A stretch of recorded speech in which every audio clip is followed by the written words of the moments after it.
Matthew, what time is it? Well, it's time to make him pay. That's right, make him pay. Welcome all, glad you can join us. It's episode 3. Tres. Yes. One more to go until we got party time. Yes, Trey. One more down for KPI Central. Of the Make Him Pay NBA Fantasy Podcast, brought to you by Squeaks Fantasy Basketball.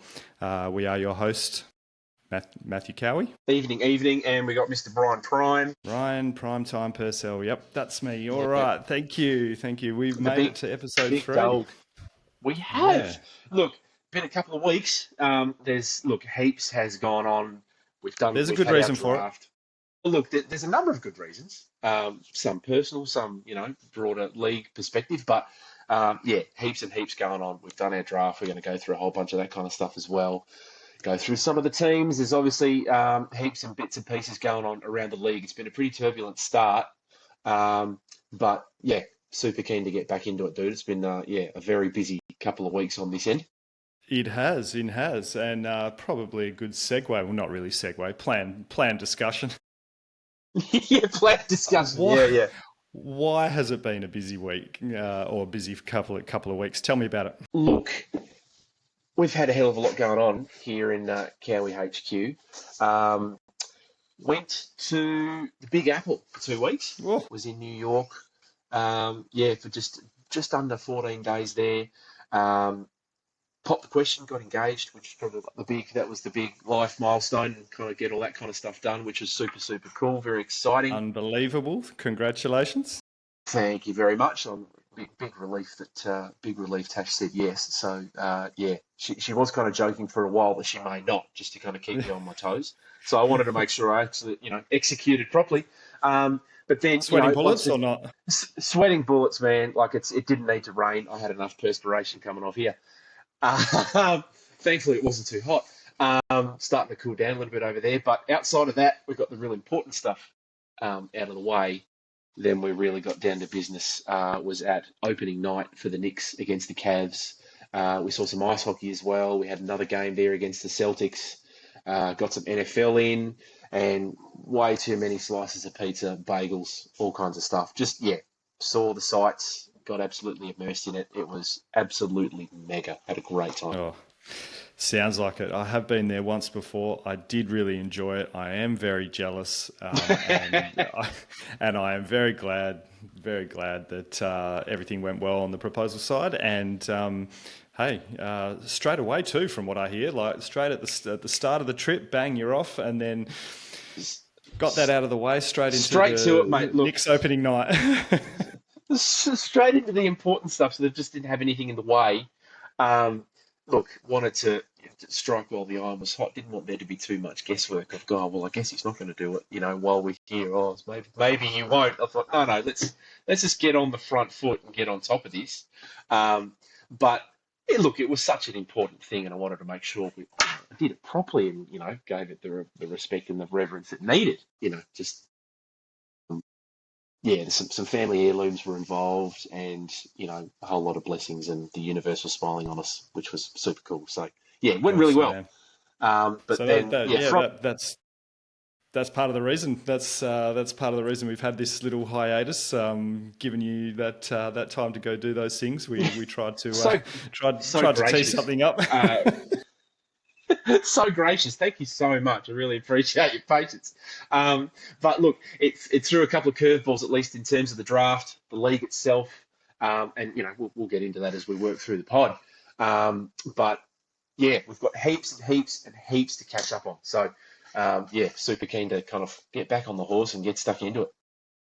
Sounds good. Now, look, from a Squeaks perspective, we are coming on week 3, so we'll talk a little bit about week 1 and week 2 post-draft in this pod today. And to start that rolling, there is already been some serious movement and injuries and news that have come out of week 1 and 2. It's amazing how it feels like every year something bigger and badder happens quicker into the season. So on that note, should we kick off with a few of the major injuries that have impacted some of the Squeaks teams so far in week 1 and week 2? Dude, it's been absolutely ridiculous, and I'll make my feelings known very shortly once we go into this in depth, because you're not wrong. Like it just hit off almost immediately. But there's some real big names. I mean, we were talking before we click record, but Anthony Davis is probably the real big one for the Mavs, and the impact there. But you've got the likes of Cooper Flagg, who's just had such a ripper start to the season. You know, there's always going to be beneficiaries when this kind of shit happens.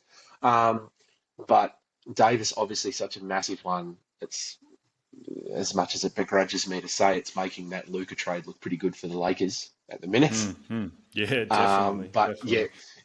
yeah, he's been a big one. Who actually has got Davis in our league? I should probably be looking to check that. Actually. Young Brett. Was he a keeper from last season? Yes, he was a keeper from last season, and poor old Brett, not only has he copped the Anthony Davis injury straight off the bat, he has copped an inadvertent injury to Trae Young as well. So the poor bugger has targeted Trae Young in the draft, took a high keeper cost player in Davis, and by week 2 he's sitting them both on the IR. So that's some big news for Brett, and not a great way to start the season for him. Look, I shouldn't be smiling, but perhaps this is some just desserts for our kind, creative lottery commissioner, which we'll talk about that all in due course. EO's been having a whole bunch of fun in the lead up to the draft with some of the little fun games and factors we've had to deal with. So maybe this is a bit of a cop on the chin for him for stirring the pot too much. Maybe. How many Skittles is that? Sorry? How many Skittles?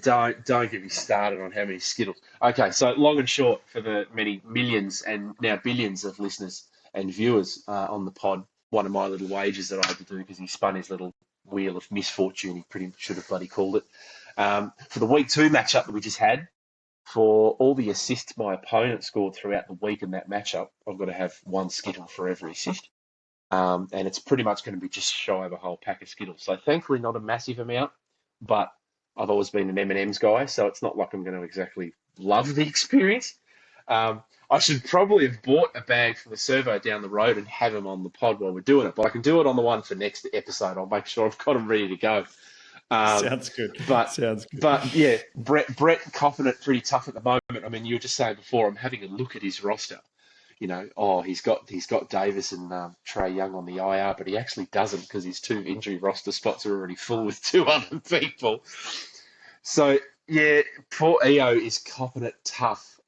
He's got, I mean, look, and it's, you know, he's doing it just as bad as me. We'll get into that later on, but yeah, Trae and Davis for him at the moment with a couple of other very key outs. Doing it tough, but I mean, there's been so many more than that. Brandon Miller is another one, Ryan. I mean, you want to kind of give us a bit of a breakdown there, what's going on? He got injured early. To be honest, I don't know the exact injury that he copped, but that's just another one for our young friend Ben. Sorry, he was a sophomore from previous years, and he's in our RD bidding, and he's brought him through, and straight off the bat he was going to be a big riser this year, and he's been injured in week 1, 2 straight off the bat. So that's another one that's hurt Ben quite strongly early. Hurt Ben strongly early. Again, another rookie beneficiary. We've got you're the owner of this fine rookie for this season, so I want to make sure I get the pronunciation right. Is it was it Con Kneppel? Is that how you say it? Kneppel. Yeah. So Kneppel Carreppel. Yes, we can call him Con Kneppel. So yeah, big out in the shooting guard small forward position for the Hornets, and as a result of that, we've got Con Kneppel, and even Kalkbrenner. There's another great name to pronounce. I think that's part of their draft board strategy down in Charlotte. That seems to Look, be they're the two I'm going big RD to shoot from beneficiaries. the hip here. I'm going to shoot from the hip. Is this the worst named rookie class of all time in the NBA? Let's just go with wild calls for episode 3. Is this the worst named rookie class of all time? Possible, possible, yeah, yeah. Possible, possible. Possible. I was just having a look at the injury status for Miller, and it was a subluxated shoulder. Oh, They've that's right. said, I think Thanks for a as of refresh. yesterday, as of yesterday, just looking at some of the RotoWire breakdowns. Thanks for RotoWire for not being one of our sponsors, but they totally could be if they want. They could hit us, slide into our DMs. Um, yeah, they're going to reevaluate him in 2 weeks. So that's still, we're still very early in our fantasy season, but you're going to be looking at streaming options for guys, people like Ben, guys with a lot of injuries. There's opportunities there for people getting more minutes, and there's heaps and heaps of them, which we'll get into in a little bit. Another one I would probably want to bring up, and admittedly, I've tried to capitalise on it personally, which we can talk about through some of the waiver ads. But Anthony Edwards for the Timberwolves, another one with his hammy. I think it was in the first game. I Yeah, think he did it. at least a couple of weeks now, at a minimum. But they're going to bring him on slowly. They've got no reason to really bring him through at this stage of the season. Hammies are always a sketchy one. Possibility of recurrence. Sure. Yep. Can advocate for the potential to re-aggravate this injury. Well, God, I mean, of all bloody muscles and muscle groups and all kinds of stuff. I think they call it like a return to play protocol or something, I think is what they call it in the NBA, and they've got a bit of a structured approach to bringing him back. Look, you're not wrong. There's certainly no hurry. I'm stoked with how much usage Julius Randle's getting, because I managed to pick him up in my draft, which I was actually, very, very happy with. He's benefiting really nicely. But then again, different situations, ball movement, usage, roles, those minutes have to go somewhere else. The likes of Mike Conley, like players like that, they're getting a lot more usage. He's kind of turning back the clock a little bit with the way that he's playing because he's got that opportunity at the moment. So there's always pros and cons with everything that happens, and the talent pool's so deep in the league now. Someone's going to take an opportunity when it presents itself.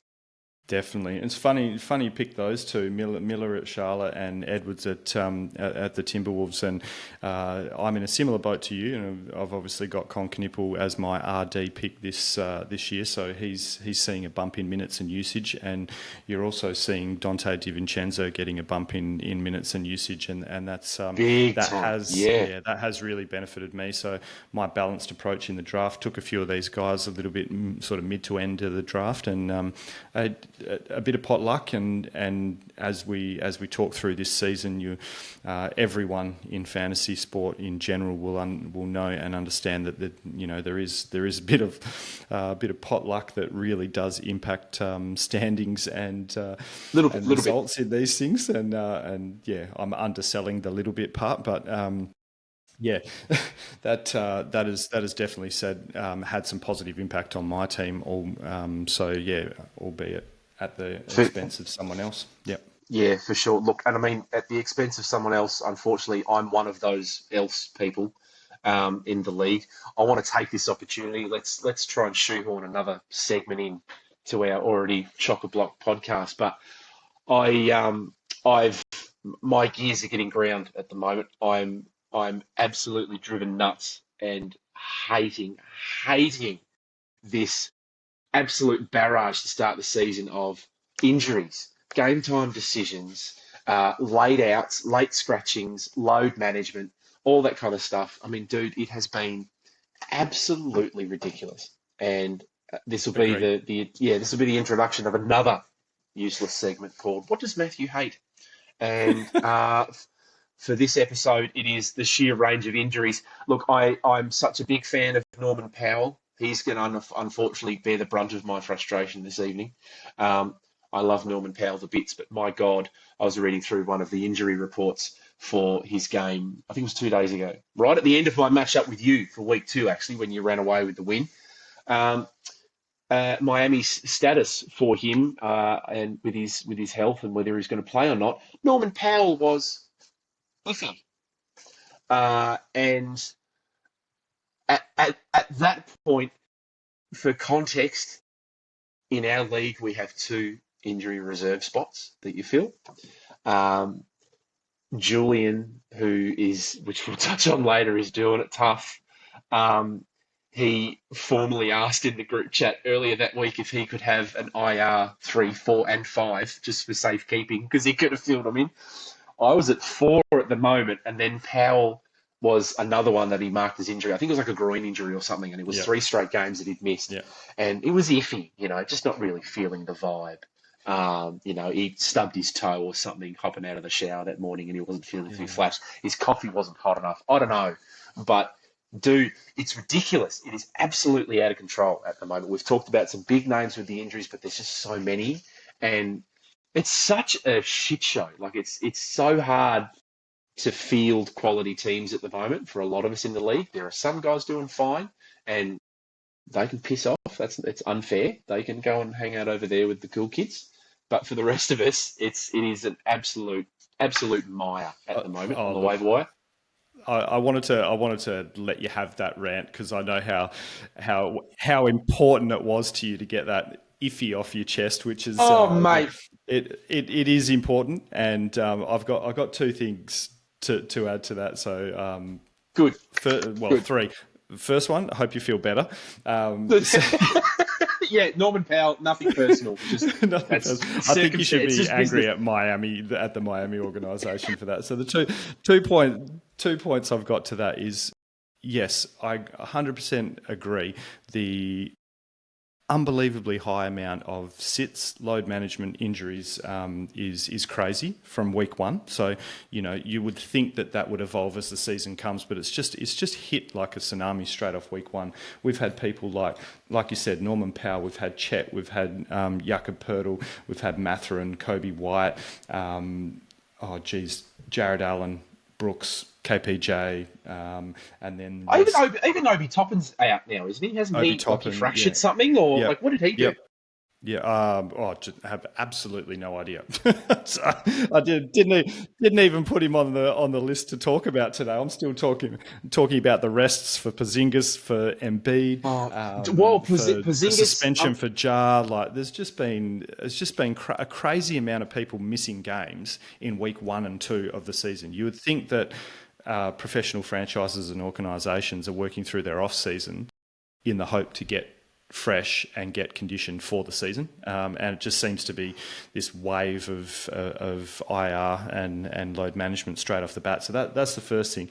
The second point to that, the status you raised before, iffy. I find that a bit hard to swallow in such a massive league that's supposed to be going global, that we're sitting here talking about people being iffy, and that just goes down to the reporting and the regulation around reporting for the NBA and the franchises in general. I just don't think it's adequate enough at this point in time.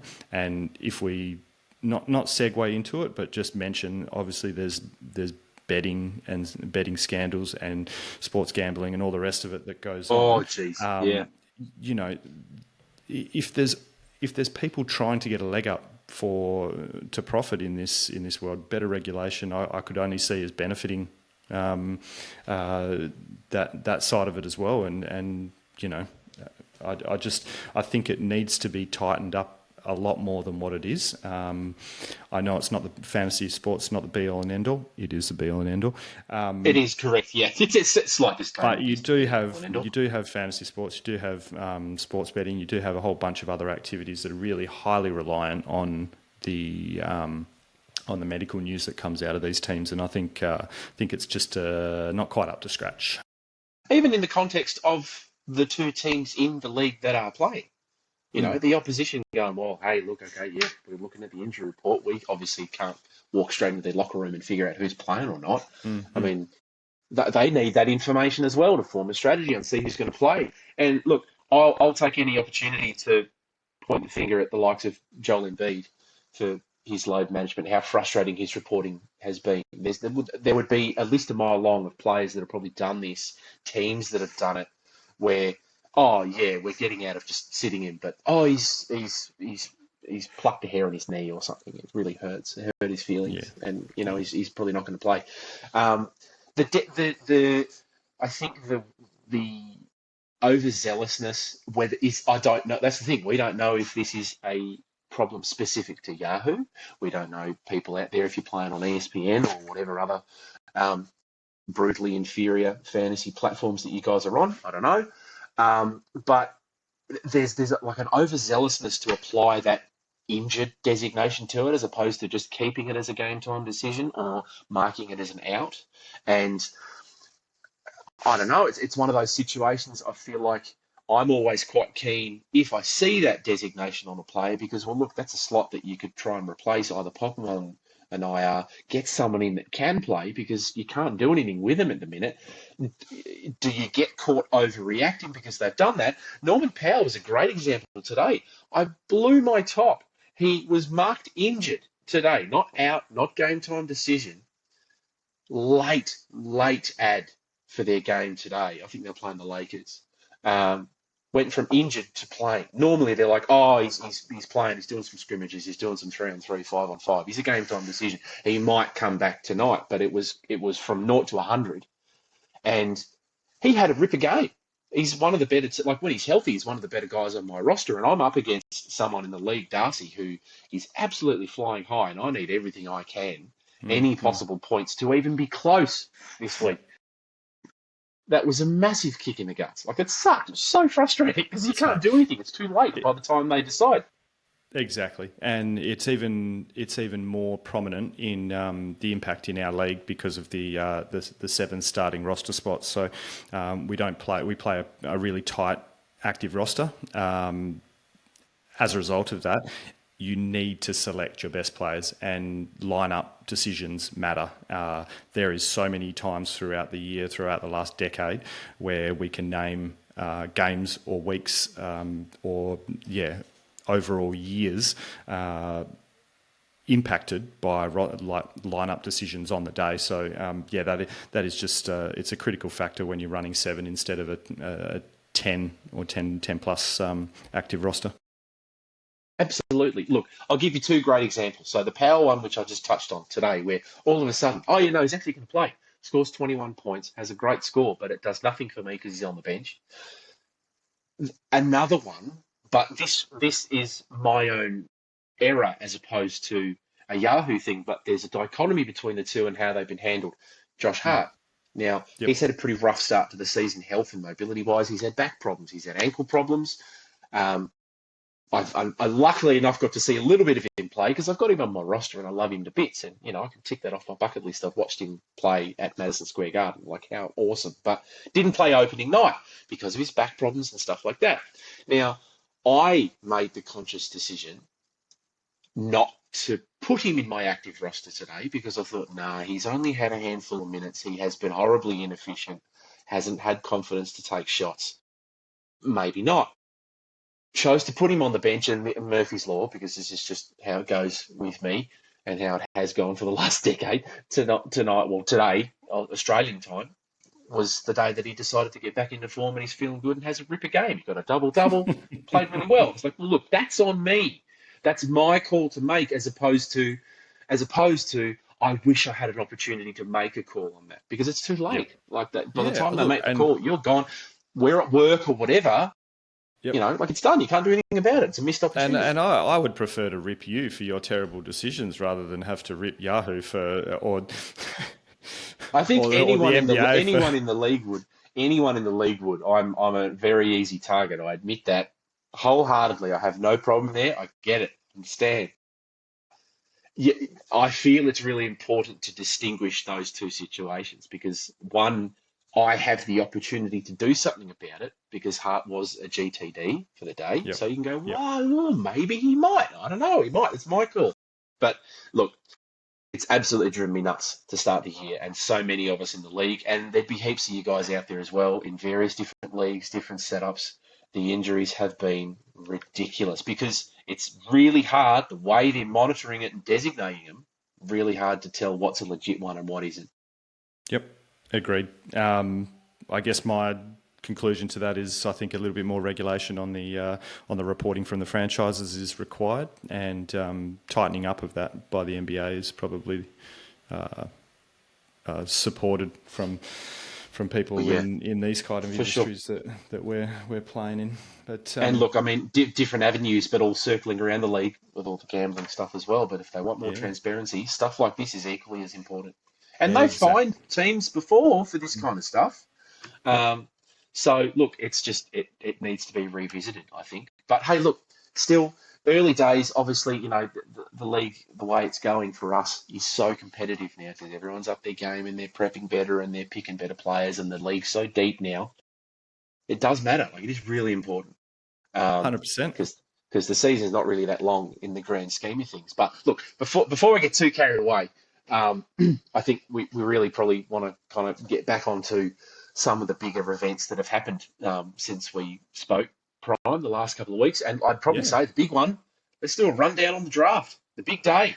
How was it? You were live on the scene. I'll tell my story in a minute, but give us a first-hand account, mate. How did it all go down? Should we just go down with rundown of the day in general, and we'll go through team draft outcomes another night? Is that Yeah. Oh, I felt like it went pretty damn well, to be honest. We had of the 16 team lineup, we had eight or nine, I think it was, at my place of residence, and we managed to get all the rest of the guys, with one exception being yourself, online for the so you were in the air, you were flying Melbourne to NYC, so that was the reason for you not being available, but your assistant commissioner stepped in and happily drafted for you, did a very good job, so you can thank him for that later. But it was there was a lot of strategies, a lot of sweaty palms, a lot of swearing, and a lot of cheering when we managed to get the highest spend on a single player in any single season for the 10 years that Squeaks Galari's been operating, and it was our man Luka Doncic cracking the ton. $100 from a total cap of 200. Luka Doncic went for $100. So, it took a little bit of setup in some cheap keepers and some previous selling of players to get to a position where our man CJ could afford him. But when it cracked the 100, there was an almighty cheer that I'm pretty sure I had to shut the windows and the doors. I think that may have caused a bit of turbulence on my flight, actually. That's probably what it was. It must have detected that. It's unbelievable Mr. 50%, how excited people get. Yes, yes. It was probably over 50%, to be honest. It was probably close to 55, 60% after you take away his keeper position. His keeper position of what, like $12 or something? Yeah, something absolutely crazy. But no, it was good. It was very good, very enjoyable. It went off without a hitch. There was. To be honest, we had a few bumps in the road with the expansion, new managers coming on board, not quite understanding some of the rookie rules, and some double bidding on things and that we don't usually allow. Not mentioning any names, Morgan and David. We got through that. We got through that unscathed. We had some really competitive bids and some crazy spends. And it was interesting to see. There was actually and we'll break it down in greater detail in a separate pod. But the split of strategies was interesting again. It was, I wouldn't say quite 50-50, but there was a significant number of teams, probably 4, 5, 6, that actually went for a full-blown stars and scrubs setup where they've got the team hitting high end, like 3 or 4 players hitting real high end, and then just hitting the crabs later in the draft. So you had a few boys, no substance, a few boys sitting in there just going bananas on the first few guys, and then we literally didn't hear from them for about an hour and a half while they were sitting in the corner munching on their snacks and having a few beers, and then suddenly it pops up on the draft room. Oh, bidding again. I was like, oh geez, I didn't even realise he was still here. he's still got salary cap left. Oh shit. Okay, yeah, not a problem. He's still in it. Oh, geez, look, I wish I was there to see it because it would have been bloody good fun to see the Lucas stuff. But it is certainly quite funny. It's I've done it once or twice and it hasn't gone particularly well for me. It's not a strategy I like all that much, but it is quite funny when some of the guys in the league and they know who they are, they have the bravado and they go in and go, right, that's the guy I want. Yep. Bid, bang, splash the cash, they've got it, and they just go, yeah, cool. My job's done. No worries. I'll catch you guys on the flip. That's it. And time will tell with those teams as well, because they've obviously putting a lot of eggs in one basket, and you just hope to God Absolutely that those teams will continue to stay healthy if you're the manager.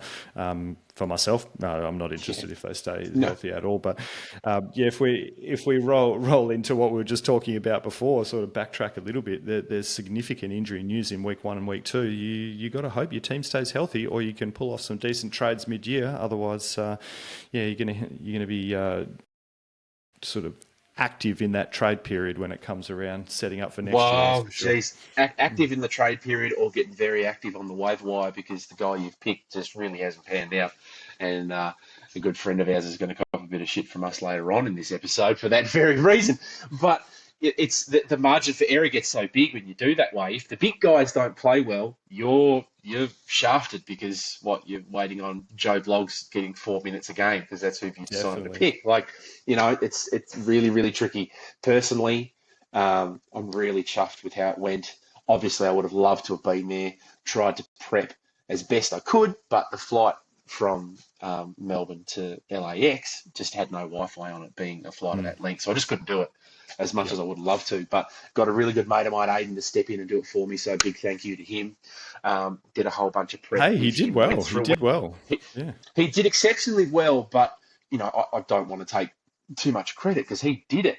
But he just about nailed every single bloke that I wanted to get. But bar a couple of interesting ones. Aiden's got quite a good background in basketball, but more so from a couch watching the games perspective. He hasn't had a proper crack at the fantasy side of things. He's done a lot of fantasy football, but this is his first foray into fantasy basketball. I've wanted to get him involved for a long time, even just to get him a bit of a better understanding, because I know that he'd enjoy it. Seeing his eyes open and go, oh my God, man, this is like really in depth. This is holy shit. And it's like, yeah, good. Okay, cool. He's getting with the programs. He did a great job. I gave him a little bit of creative license and picked up some interesting guys. Primarily what I said to him and the way that I laid everything out in terms of who I wanted and who how much I thought they would go for in the draft, how much I want to spend. I kept saying to him, and we touched on this in, I think, one of our previous episodes, I've normally been on the stingier side and definitely should have spent more. Yep. And a little bit hesitant too, because you don't want to go too much and kind of get caught, but have always been more too conservative. I said to him, what I want to do is raise the floor. Not so much raise the ceiling, raise the average value spend on each player. So raising that baseline on, the weakest, cheapest guy in the team, what his score is going to be compared to not spending enough and then just not having enough firepower. Mm-hmm. And I think it's still a little bit of a delicate balance, but overall, I think he did a great job. Injuries are obviously causing me all types of grief at the moment, but he did a great job. I'm really excited by some of the guys that he grabbed because they were ones that I wanted. But yeah, definitely didn't want to go stars and scrubs. I think he did a great job. So yeah, very, very grateful. It was really, really good fun. Oh, he'll be lining up for further expansion and additional leagues when they come. So yeah, that's. He'll be a first ballot nominee, mate, if I've got anything to do with it, for sure. Right. Good stuff. No, the Stars and Scrubs teams out there were Adam, TJ, Darcy, and CJ, Chris. So, bit of boom or bust with Luca and team for CJ. Darcy had a very good position from a keeper and cap perspective, so he went hard on Giannis and co. TJ dropped some big money on players like Michael Porter Jr. and the likes, which was funny to see. And then you had Adam just like he normally does, if there's anyone in the league that's going to go stars and scrubs, you just know this man's going to do it. He was firing on all cylinders in that first 10 picks, and like I said before, with a few of the guys that sat for a while, I didn't hear boo out of him for about an hour and a half after that. So Forgot he was there. yeah, he went crazy on a few. Durant and others. So yeah, there was some money spent on his side. So he's got some very very strong firepower at the top end of his roster. Yeah, it was. I will fantastic say, day. Oh, that's awesome, so good. I know what I need to get over to one of the WA draft HQs one year and actually be there in person, because being over east and some of the other guys that are interstate or international. Yeah, it would be great fun to actually be there on the day for sure, because not instead of a Zoom login. But I will say, devil's advocate, looking at some of these and some of the little synopsis breakdowns on the teams, just some of the notes you've been taking, Prime, and going through it all. I will say, giving a bit of shit for the Stars and Scrubs strategy, but some of these guys that have gone that direction, the size of the boom versus the bust, like. Yeah, we're in some trouble. Like they've gone all in, nuclear, but they're looking very dangerous at the moment. Yeah, they are looking very dangerous. There are some teams with some very very very good quality high end players, and that it's going to be an interesting scenario if those teams stay healthy. So yeah, but like we said. 82 game season, very long fantasy season in the context of staying healthy, and I'm interested to see. What do you reckon about how did your draft go? Right. All right.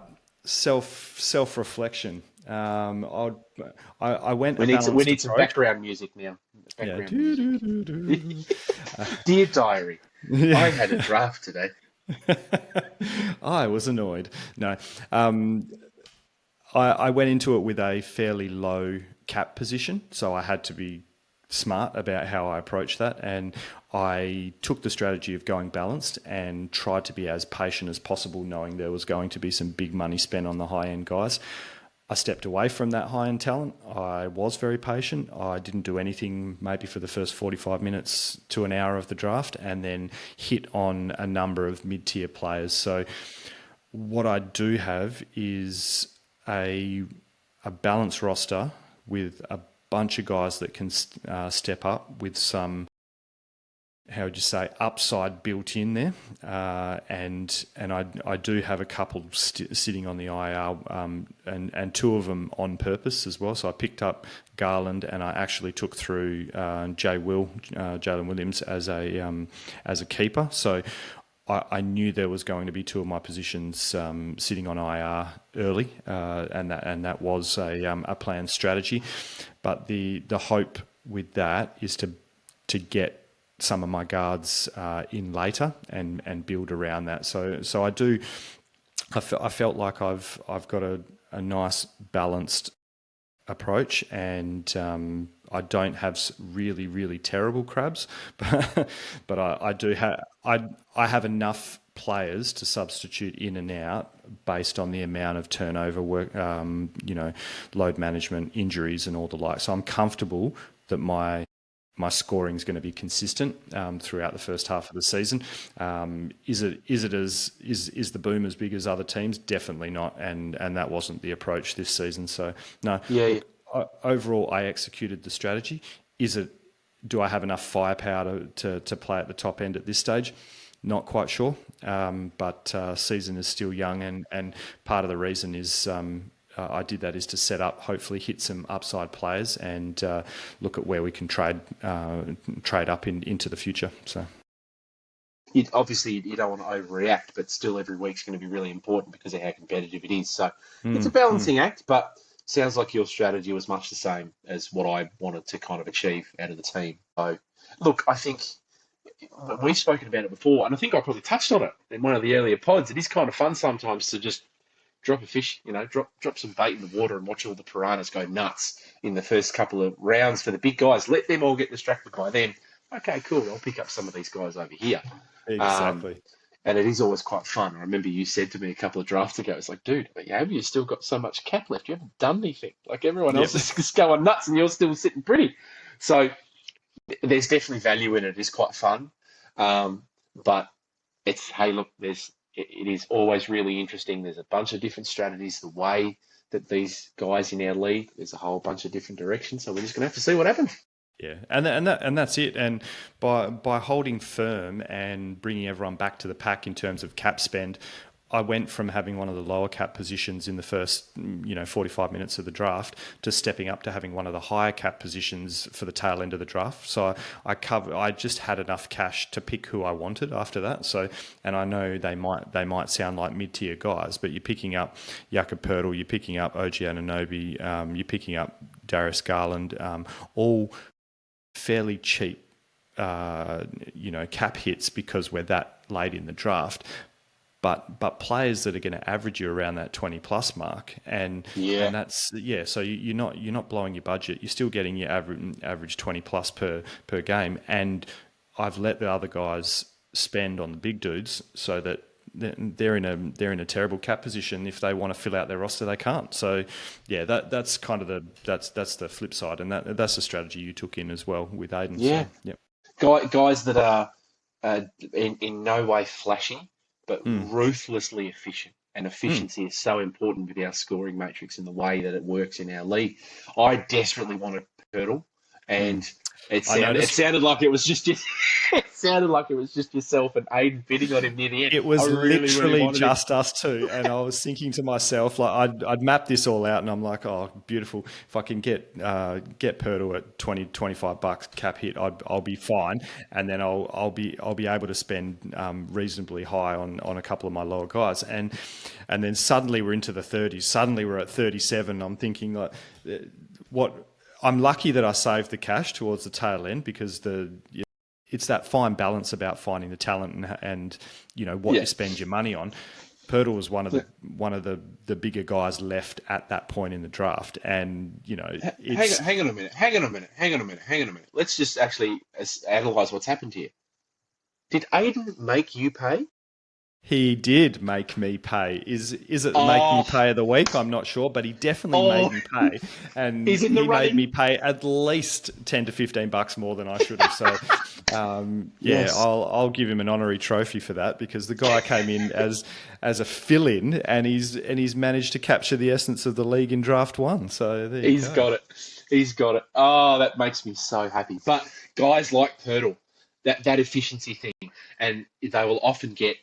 You don't say they get overlooked, but the guys that have the confidence and they think they can still make it work when they go for the really big dudes, guys like these are so efficient, so reliable. They just perform. Look, admittedly, I think is Purtle still hurt? He did get hurt the other week, I think. He did. So look, as much as we say that, so historically he's been a 25 point per game player in our league, in our scoring system, which, the likes of Ivica Zubac, you've got Purtle, you've got Jared Allen, even a slightly level higher than that. Okongu's probably slightly level lower than that.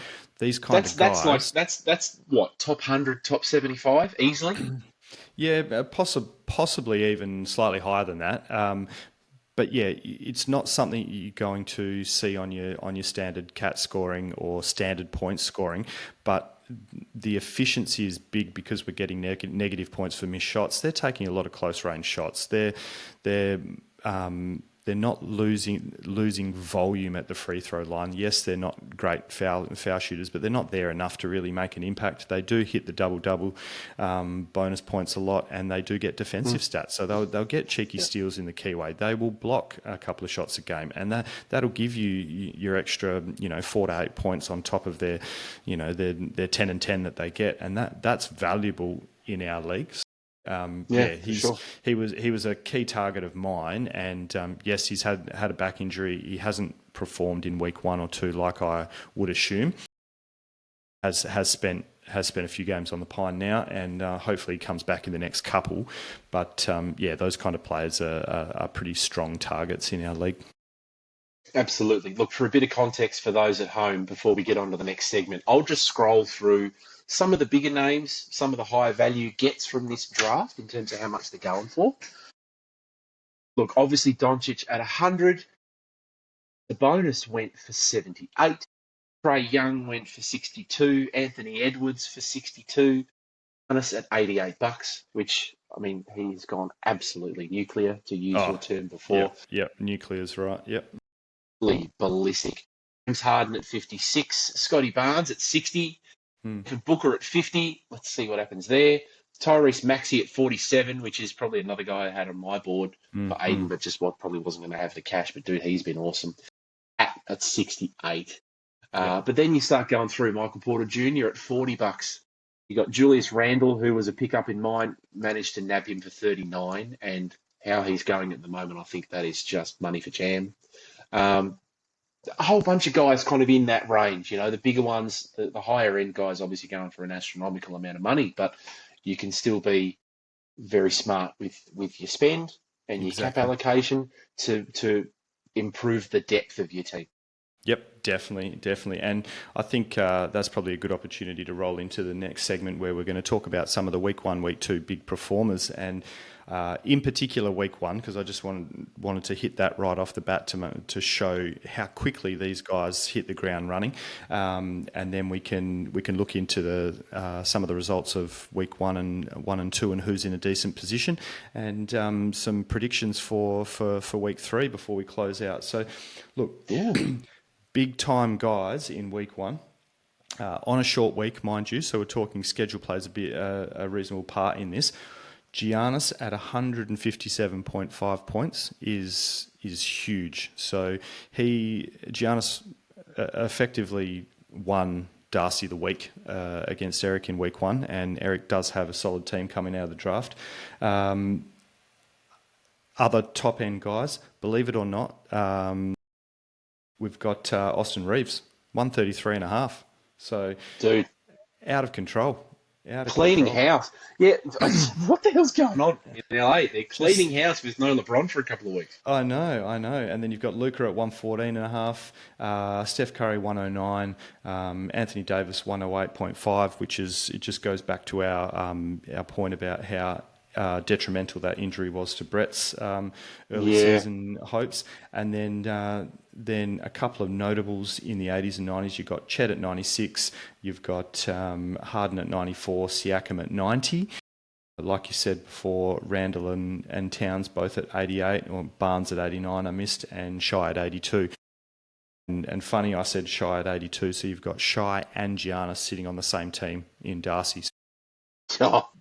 That when we're talking about significant firepower on some of these teams who decided to go stars and scrubs, it's not as cut and dry as a regular snake draft stars and scrubs. They've pulled Shai in as a keeper and just spent up massive on Giannis. So there's a bit of firepower in Darcy's team there. So yeah, and in terms of big performers in the early stages of the fantasy landscape. That is, those guys are the top performers, and I think that it just goes to what you're saying. Randall at 39, 88, as opposed to Luka at 114 for $100.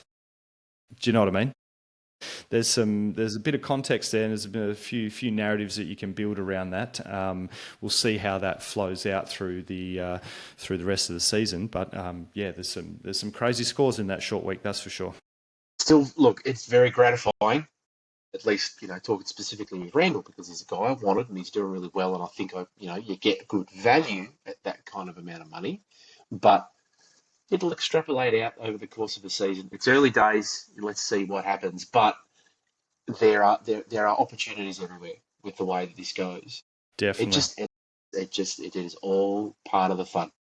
Definitely. And it's funny you say the opportunities. Now, one thing that happens in this league is there's plenty of hope, but there is already plenty of pandemonium and stress that happens just between week 1 and week 2, and people trying to get a leg up before the season starts in week 1, and also hitting the waivers so heavily in week 1, trying to get that early win.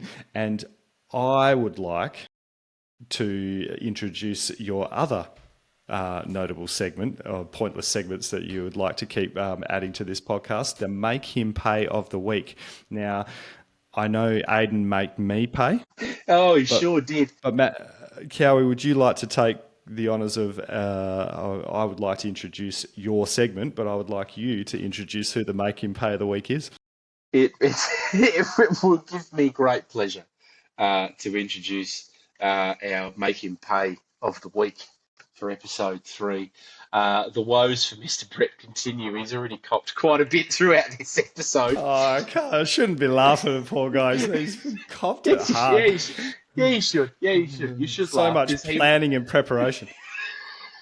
So much planning and preparation, but still ultimately results in piss poor performance.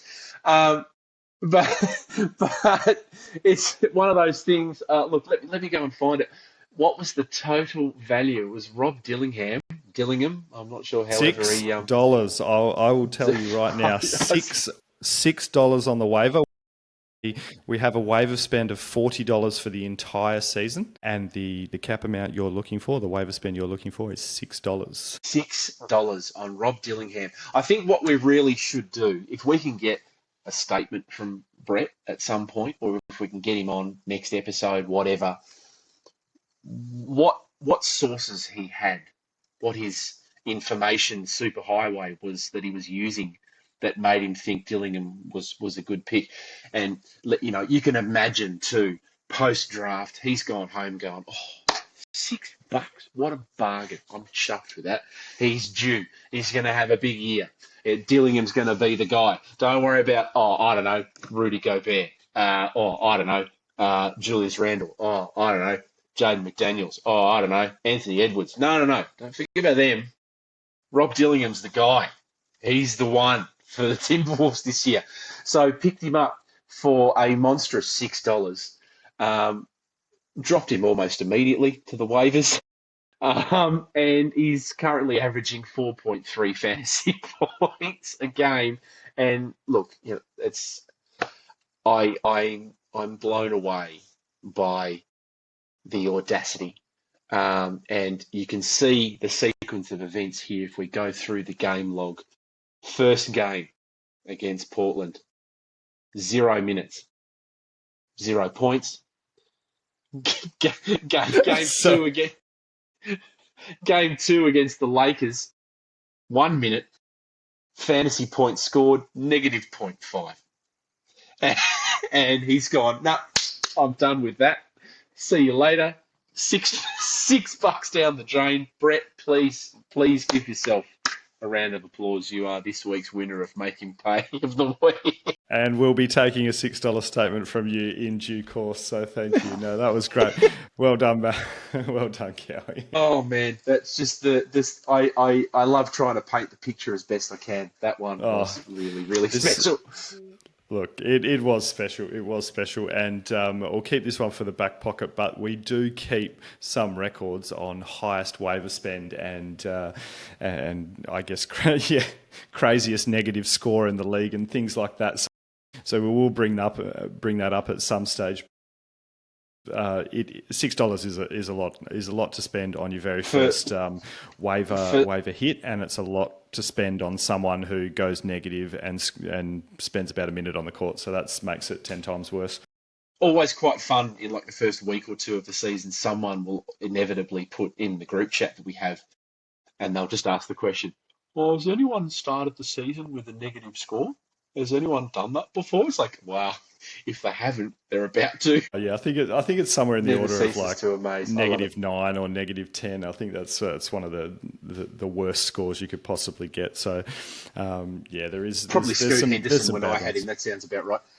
Oh, some shockers. There's some crazy ones. Now, look, just because of cognizant of time and we're coming up 5 minutes before the hour, I don't want to break down week 1 and week 2 combined for our results, but I will go through and put some notable results and performances for week 1 and week 2 on both the positive and negative side as we work into week 3. And now that we're all back on board, we'll get back into a regular cadence and we'll be able to assess the weeks as they come. Now, I'm just going to go into the standings because I've built a couple of notes here. So my first cab off the rank is Darcy. Now we have to talk about Darcy's team. He's sitting high and dry on 2-0 with a ginormous points for. 1,507 points scored in a couple of weeks on short weeks. Won both matchups. It's fair to say his top end is outrageous. I can tell I've said it already. It's nuclear. Yeah. I can tell you very quickly. He's going to be 3-0 already because he's up against me. And just after the first day, I'm like, yeah, dude, no, he's like, well done. I'll just make a note about that for predictions for week 3. Yep. Holy cow. But yeah, he will be 3-0. And look, if I get egg on my face, then woohoo, I won. But I do not see it happening. You talk about firepower, he has got it in spades. Crazy, isn't it? Yeah. So that's the first one, first cab off the rank, and that's driven by the top end of Shy and Giannis there. Second notable performance there is obviously CJ with his 2-0 team. So and we have Wemby paired up with Luca, which is an absolutely outrageous position to be in. Does he have any mid-range within his team? From his list and from the draft, I would happen to say no, but his 2-0 record would happen to say yes. So he's finding a way to get some low end scores at this early stage of the season, and there's some crazy game script scores that have come into play here, but he's managed to cop the Luca minor injury there. He's ridden that off the back of some 50-point games, 50-plus point games from Wemby, and that's been absolutely crazy. Oh, actually, funny you say that. I completely missed Wemby in the big performer notable performances. He was actually just in front of Giannis. Sorry, CJ. I know you feel. No, I'm not actually sorry. Give him his flowers. I'm not sorry, but I legitimately missed him on my notes here. 163.5 points for the week. So that's crazy. And I'm sure Eric's got his Wemby voodoo doll at home pricking him as we speak. And that's mine. Just crazy. I've got mine. The entire league does. I picked one up when I was in New York. I'll bring one back for you. But I mean, look, it's everyone has been talking about it to start the season, and for good reason. The guy is just an anomaly. The physical attributes and the way that he can move, how much he's improved already over his rookie year. The guy's incredible to watch, and he's just off to such a fantastic start. He certainly is. And two other notables for week 1, week 2 performances in Squeaks Trophy is David, who is in his second year in the league as part of some expansion. And this is crazy. His team's just been off the charts. Like he picked up Austin Reeves for $21 or something along those lines, and he has absolute steal for the performances he's putting out. He's turning into the white mamba, and the reigning champ who's not the reigning champ. Yeah. No, that's right. Very good. So, a very hot start. Some huge performances, and look, knowing David for the short time that I've met him, I'm pretty sure he'll think that this league's really easy now. He's come into it. He's done well. He's had Jokic on his list. He's come into week 2, week 3, and he's a couple of years in, and he's flying high at 2-0, and or 1-1 really, but with the solid performances. I think he'll be thinking this is easy, right? Well, look, if he keeps going the way he's going, he'll be featuring in What I Hate next week. Yeah. just the blind arrogance and naivete. Yeah, But look, God love him. He's done really well. I mean, he has done from well. He like you has said, done well. having Jokic on the books to moving him on, and then but being able to backfill and spread the wealth in the roster. He's done an exceptionally well job. Like he's done That's really, right. really, really well. That's right. Very good. And the other notable as well, sitting at 1-1, and purely because he played the top team in week one, was Eric. I think he's managed to come out of the draft with some very solid talent across the board in all positions, and that seems to be his MO over the years. But I think that's another notable. You also have Jeremy Sticks Andrews and myself sitting at 2-0. But look, in terms of outright performances, our points for aren't nearly as much as what those top four guys that I've mentioned are now. So yeah, 2-0, but the reality of it is not scoring at the clip that the others are. Yeah. And just on the flip side, in the negative category, was he's been a theme of this pod, is poor old Brett with his list of IR pluses, and we don't really need to talk too much about that. But he's copped a bit of a hit, lost first couple of games, and trying to hit the waivers for a few more Dillinghams to help him get off the bottom, and. And look, I've put it's a close second. I try not to put too many negative performers in this segment, but Yeah. you've got Julian sitting in there in 1-1, and he's also copped some heavy injuries. I thought he had some outrageous performances by some outrageous players just to get to where he is. So Yeah. I'm pretty sure TJ will support me on this one. When Kelly Oubre is almost your number one performer for the week, there is some craziness about the matchup that's just gone through. So I think he single-handedly got him across the line in week two. So yeah, there's four teams on 0-2, but the 1-1 of Julian, as opposed to say the 1-1 of David and Eric, are worlds apart. So yeah.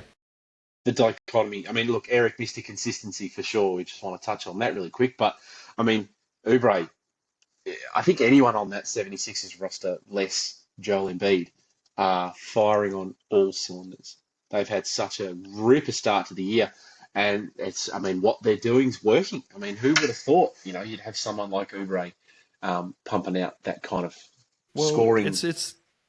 It's funny you say that. I targeted him last year in the draft as a dollar guy at the end of the draft because I thought he could do something similar. And then he fizzled out towards the end of the season, and it just frustrated the hell out of me. I lost all interest, and I said to myself, I am never touching this guy again.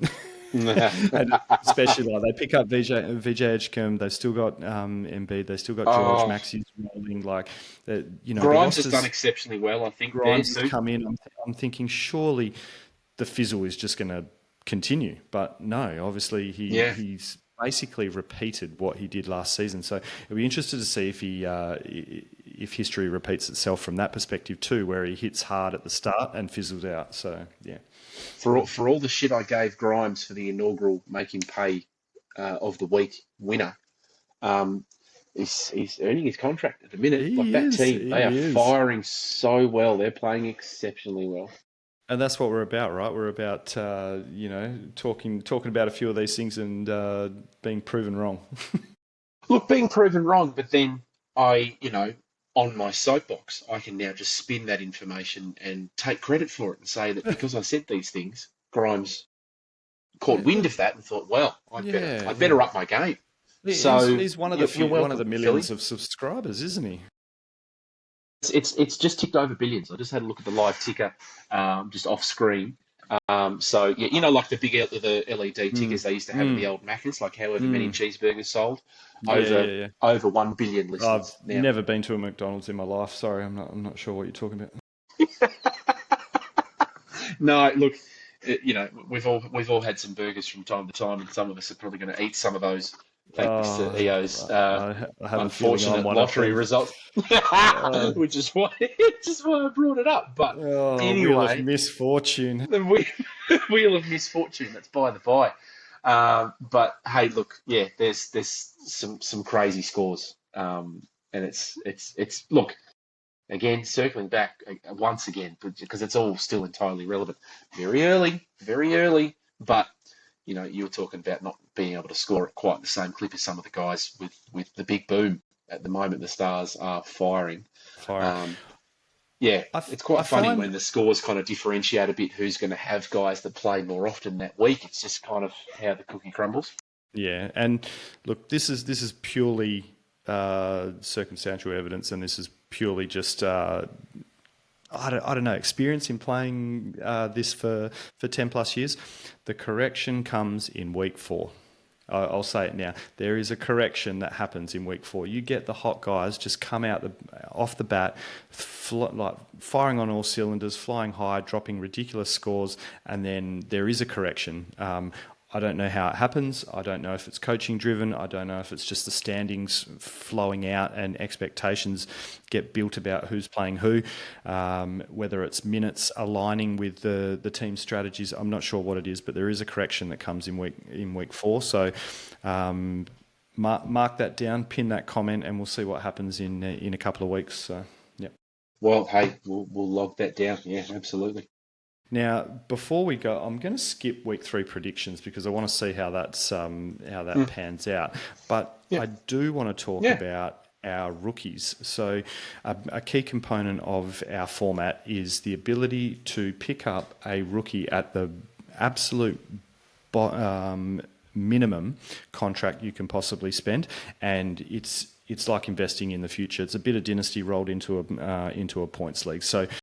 Round 1 of our draft was a reverse order RD pick, so it's not auction. It is just a straight pick. We do have a lottery for the bottom half of the roster, and as it did pan out, it was an interesting RD draft with some crazy selections going. Obviously, Cooper Flag going 1 was pretty much expected.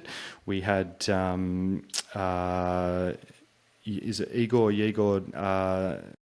Demon, however you want to pronounce it. He got picked at pick 2 as a bit of a left of centre pick, which then rolled everyone back. Yeah, so you had Edgecombe after that, Upper after that, and Jeremiah Fears and so forth. I picked up Conconepple at pick 7 and rolled all the way down to Morgan and Eric at 15. Eric at 16 with Young Han Sun, who, for the record, has already been dropped back to the waivers because Eric's patience is probably as long as a toothpick. But it is wafer of him. The patience from Eric. He gave me so much stick that first week, saying that his young rookie was going to come for my boy Klingan's minutes in Portland. And in front of our many billions of viewers and listeners, how did that turn out, Eric? Please let us know. Please write into us. Please write into us at make him pay. Cowie was right. 123 Fake Street in Australia. That was so satisfying watching him drop him straight away. It is, and like I said, he's got a balanced approach, so he's not hanging around. He's also rebuilt off a very strong couple of seasons where he's the defending champ. So I don't think he's in a position where he's going to wait for an RD. But if it was an interesting way that it all rolled out. Now I'm just going to go through the list of performers here. So VJ Edgecombe. So in week 1, 25.75 points per game, and he has followed that up with week 2, 22 points per game. That is by far, with the exception of one person who's I'd say reasonably close, this is by far the top performer in the RD class. Yeah. Yep. Yeah, we've got Adam with Kalkbrenner at 18 and 19.35 in week 2. And where did Kalkbrenner get picked up in the draft? Because It's such a fantastic pick. Let's have a look here. I think he got It's drafted late. 11th. Late. I mean, has done so well for Charlotte. Such Yeah. a great pick. Yeah, it's fantastic. He's and once again, it's the efficiency that's been keeping him up there. Cooper Flag in third, 18.35 in week one, followed by 16.4. So that's actually, it's solid, and I think that will only rise. I think he's going to be someone who flourishes by getting some minutes, understanding how much he's going to control the ball, and minimising turnovers and getting his shot down. He will grow from there. Upper in fourth, 15.65 and 14 in week two, followed My by boy.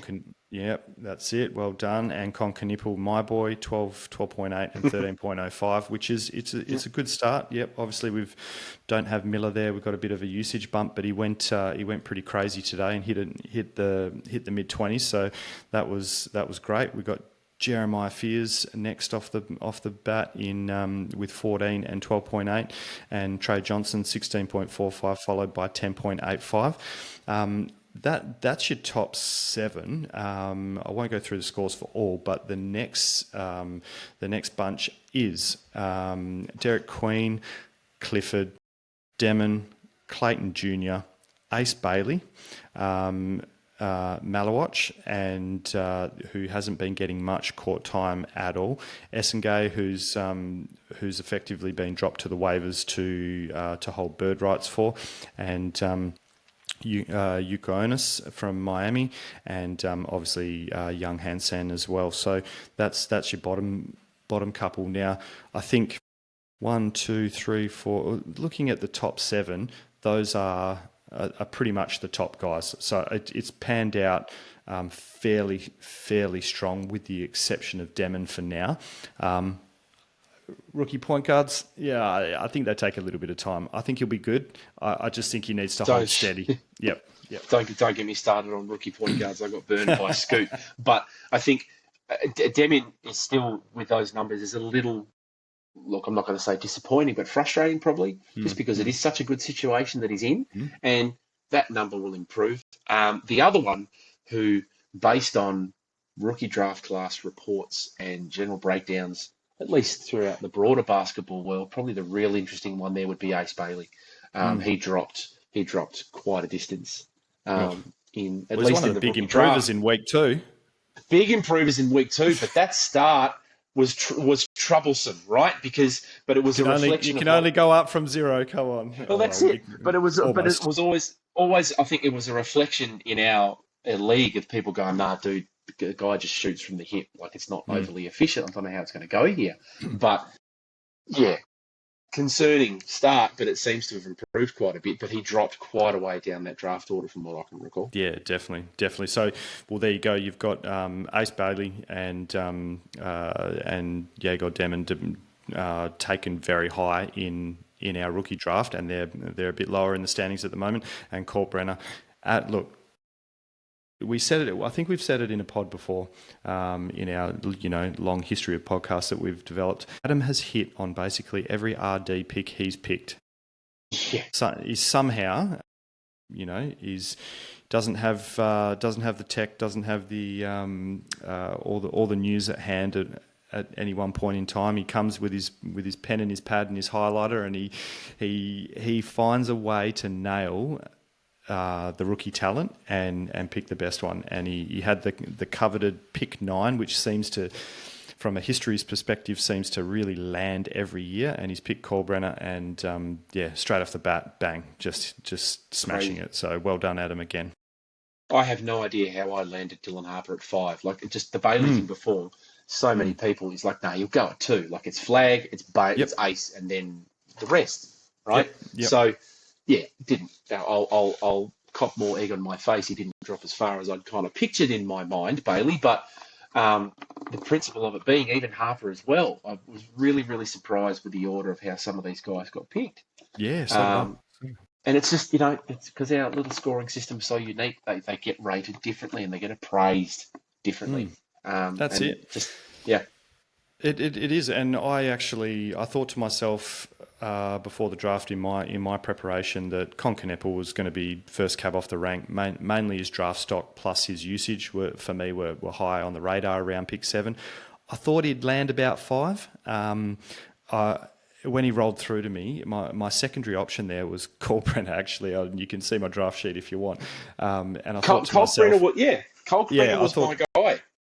Thought to myself, by the time 7 comes along, those top 5 or 6 guys are just going to be fait complete, and I'll probably have to pick a guy that's later in the draft just to get some form of talent. Let's go for something slightly left to centre at 7, and then a couple of early crazies. Harper and Caneppel got to you and myself, and suddenly Kalkbrenner rolls out to pick 9 and. Yeah, same thing again. You think you're going to land with someone, you end up with someone else, and your first selection ends up being the best one. Yeah, that's right. I get off the plane, our little rap sheet with the rookie stuff, and I was going through it with Aiden, going, look, okay, it'll be Flag, it'll be Bailey, it'll be so and so forth. Harper will go to 1, 2, 3. Like they're just not going to be there, right? So let's figure out who we're going to get. We got your Concaneppels, and Kalkbrenner was absolutely someone I really like the look of. And same kind of thought process as you. It's like, well, look, those guys are all going to be accounted for. They just won't be there. There's no way they'll be there. Let's pick someone a little different. Looks like they're going to get some good usage, right, is the big thing I always try and look for. And they were the couple of the names. I said, look, offhandedly, if Harper's there, grab him. Why not?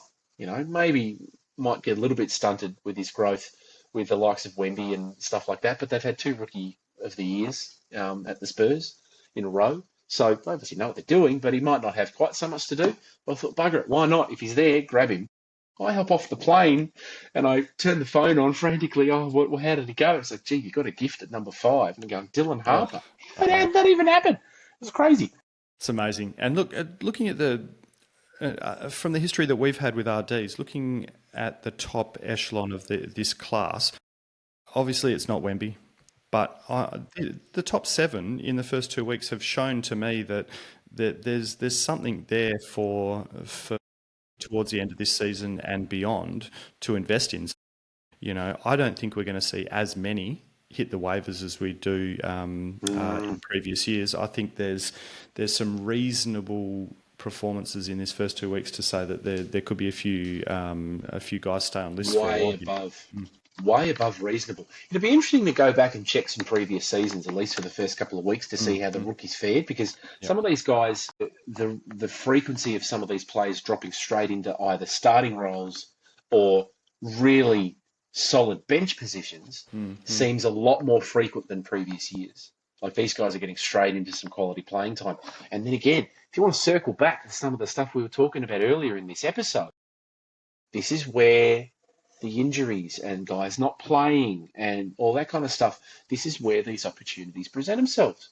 And the rookies have done such a great job so far. It's been really fun. I'm grateful that I've actually picked a decent one for a change. I know. It gets you excited, and that's what you want. You just want your team to be exciting.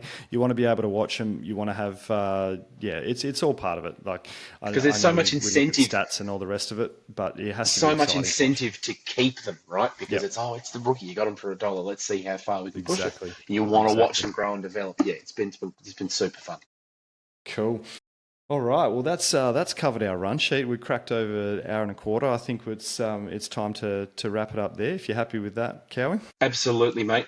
Good to finally get back on the horse. We'll keep the momentum going from here for sure throughout the rest of the season. Definitely. Still so much to work through. Even just in the 2 weeks that I was away, there's still so much that we need to break down and go through. But we'll work through it in chunks. Always a pleasure, mate. Yeah, good to get back into it. I know, and I'm glad you had such a great time. Congratulations once again. It's great to have you back on board. Great to get back onto cadence with this, and it's been awesome. We've got plenty of stuff to discuss in the coming couple of pods. For everyone listening, please give us a follow on and a subscribe on YouTube at Squeaks Podcast. More subscribers, the better. get some views on there and leave us a comment. If you've got a question about how our format plays out, anything specific, we're happy to talk fantasy with you and happy to share anything that you would like to know about this format. And also give us a follow on Squeaks Fantasy on Instagram. Those are the two that we like to use, and we thank you for all your support and listening in. Absolutely. Look, the Constitution Chronicles, I think, is the segment you called it, that we're trying to go through different installments and little snippets of info about our rules and why we do what we do. Always super fun, and hoping that it paints a better picture for the guys at home in terms of what is so special and unique about our league. So, yeah, absolutely. Pretty much bang on what Prime said. Leave comments, ask questions. I will have inevitably gotten some facts incorrect because I'm getting a reputation for that. So call me out on it. That's fine. It's a learning experience. That's right. You're only here for the making pay of the week. That's it, mate. I'm just here to look stupid, make you look better, right? But look, your team that made me pay. That's that's it. But look, let us know what you think. We're having a great time doing this because we think we've got something really special to share. So if you agree, let us know. We want to keep doing this. It's super fun. So yeah, thank you to everyone. Well, cool. It's been good fun. Thanks all. Until next time, we'll catch you then.